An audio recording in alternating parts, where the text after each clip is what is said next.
This morning, the world gets its first views ever from the surface of a comet. The probe bounced at least twice before attaching itself to the surface.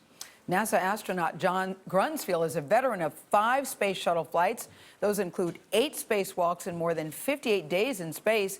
He's the Associate Administrator of NASA's Science Mission Directorate. He joins us now at the table. John, welcome. Thank you very much. Very exciting day. I know. So where were you? Where were you watching? I was watching from NASA headquarters. We had a big crowd around the big screen, a lot of tension. Yeah. For Mars, we had 7 minutes of terror. This was 7 hours of terror for the European Space Agency and all the team members. Why is it so exciting? It's so exciting. This is the first time that we've ever landed on a comet, and it's really going to be the first time that we're up close and personal with a comet. Now, why comets? Why do we care about comets? People have cared about comets as long as we've known there were people. There's ancient Chinese writings of guest stars portending, bright futures or future wars or crops and things like that. But in recent times, we've realized that comets are part of the building blocks of our solar system. Yes. They may be our only Rosetta Stone of what we're made of, the water that we are made of, the organics. Could be that comets are the source of water on Earth. So what data do you hope that they'll get up there? Well, of course, this is a very detailed science mission. People have been working on this for decades. And we're going to learn about the structure of the surface of the comet, the composition. Right now it looks like it's kind of like exceedingly burnt toast. But we know there's water there, too, and we're going to learn about the water content.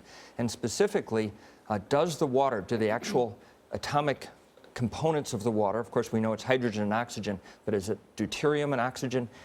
Does it look like Earth's water? That's one of the big questions. Explain how difficult this mission was. I mean, this particular comet, I understand, is about 2.5 miles wide. It was going 40,000 miles an hour. The fact that it bumped just for a little bit was incredible that it made it, that it stuck, right?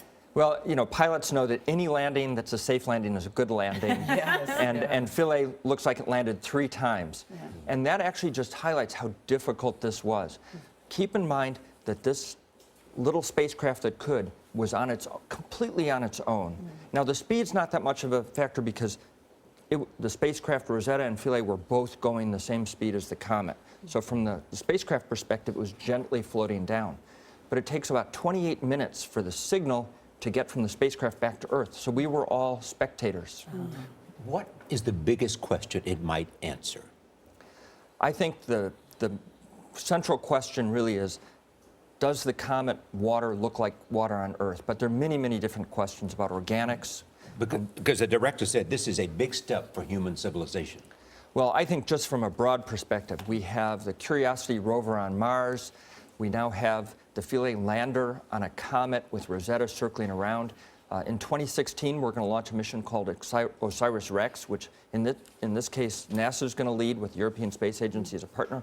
And it's going to do a touch-and-go landing on an asteroid, the first time we've done that, and bring pieces back. I mean, this is absolutely the golden age of planetary exploration. Oh. And for humanity, this is our first time venturing out and landing on the surface of a comet. It's absolutely a hallmark in the history of humans. Can see you're still psyched about it. I like that. Your enthusiasm is infectious, John. Thank you so much. Great to have you here. Thank you very much.